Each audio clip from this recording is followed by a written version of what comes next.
Selama masa pandemik, kita sering mengatakan COVID adalah biological warfare yang diluncurkan oleh globalis cabal untuk tatanan dunia baru atau The New World Order. Cabal artinya adalah secret society atau kelompok rahasia. Dalam hal ini, globalis cabal selalu ingin mengendalikan power di dalam mengontrol dunia. Cabalis ini gerakannya shadow, mendunia, dipimpin hanya beberapa keluarga saja. Bergenerasi mereka mencengkeram dunia tepatnya sejak abad 14, langkah awal mereka, dan hingga saat ini mereka terus bermain. Sistem keuangan mulai dari Banking 1.0 atau versi pertama hingga saat ini Banking 5.0 digital banking, merekalah yang menguasai. Kalau diibaratkan tubuh manusia ada vena atau nadi, maka sistem keuangan yang kita maksud di sini adalah vena nadi tadi, tempat darah jalan. Sementara darahnya atau uangnya adalah negara-negara masing-masing yang punya. Begitu cross selling, begitu transaksi, begitu pembelanjaan, jual beli, transferring, dan banyak lagi uang tadi mau dijalankan harus lewat nadinya mereka. 600 tahun mereka berkuasa atas jalur keuangan dunia yang di awalnya hanya pengawal para pilgrim atau peziarah ke Yerusalem dari Eropa, lalu melindungi harta para peziarah dengan sistem cek atau biliet versi 6 abad yang lalu. Kemudian improvisasi uang kertas, bank untuk menabung, surat berharga, terus berkembang hingga apa yang terjadi di dunia saat ini, di mana sebagian besar kabalis inilah pemainnya. Dalam informasi yang lalu, kita juga ingatkan, Partai Demokrat Amerika di rapat rahasia yang merubah mata uang dunia di Jacqueline Island di tahun 1910 tidak setuju. Apa yang terjadi? Separohnya dieksekusi atau meninggal di kapal Titanic milik cabalis, milik keluarga Rothschild pembiayanya. Sehingga ketika rapat persetujuan Kongres di kemudian hari, suara Partai Republik memenangkan kebijakan baru tersebut. Kita ingatkan lagi, dunia kala itu mata uang utamanya adalah pound sterling dan Swiss franc. Bahkan 80% transaksi dunia adalah pound sterling. Yang di tahun 1910 tersebut akan diubah mata uang dunia menjadi dolar, di mana di tahun 1945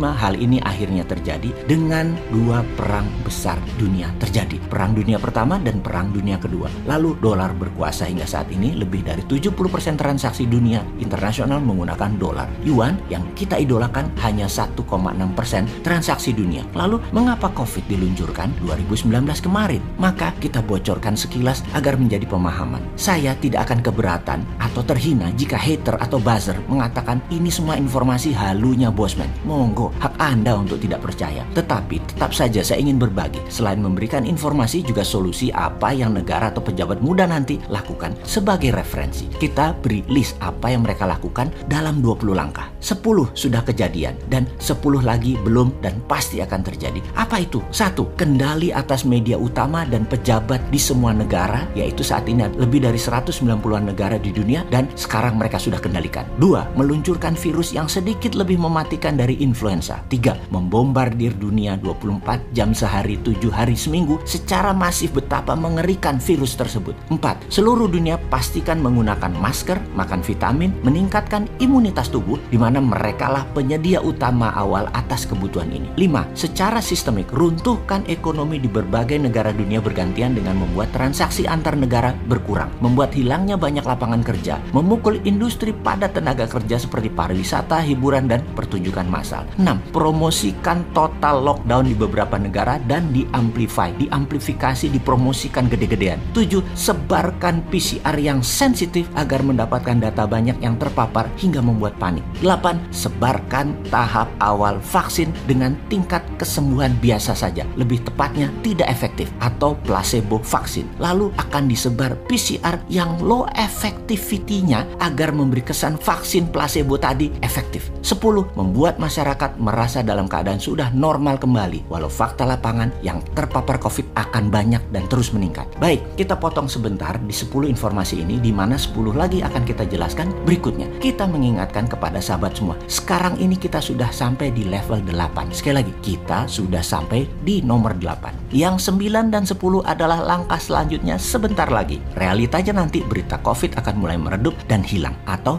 dihilangkan. Seperti yang kita katakan berkali-kali, November setelah Pilpres Amerika, di mana Amerika COVID dipakai sebagai political tool untuk memukul Donald Trump. Kemudian hari, baik Trump menang atau Biden menang, berita COVID di dunia akan turun terus dan dalam 1 tahun ke depan akan semakin kecil, bahkan hilang. Jadi COVID masih akan beredar, bahkan masih akan banyak yang terpapar. Dibangun narasi masyarakat merasa sudah divaksin, pede, dan mereka berani keluar rumah lagi untuk melakukan hal yang dulu mereka rindukan. Ketidakhati-hatian muncul, sehingga akan banyak yang terpapar lagi. Pastinya ini semua akan membuat kacau masyarakat dan membingungkan bernegara. Lalu dunia panik lagi, ekonomi dunia berantakan lagi, ekonomi bernegara berantakan lagi. Korban COVID terus saja berkelimpangan. Sekali lagi, berita utama dunia, informasi COVID ke depan hanya berita dari mulut ke mulut para korban yang 10%-an yang memang cukup efektif untuk membekukan ekonomi sebuah negara. Bergiliran masyarakat sekitar 14 hari sampai 21 hari diisolasi mandiri atau di opname. Nggak selesai-selesai sampai 2 tahun ke depan, hingga akhir tahun 2022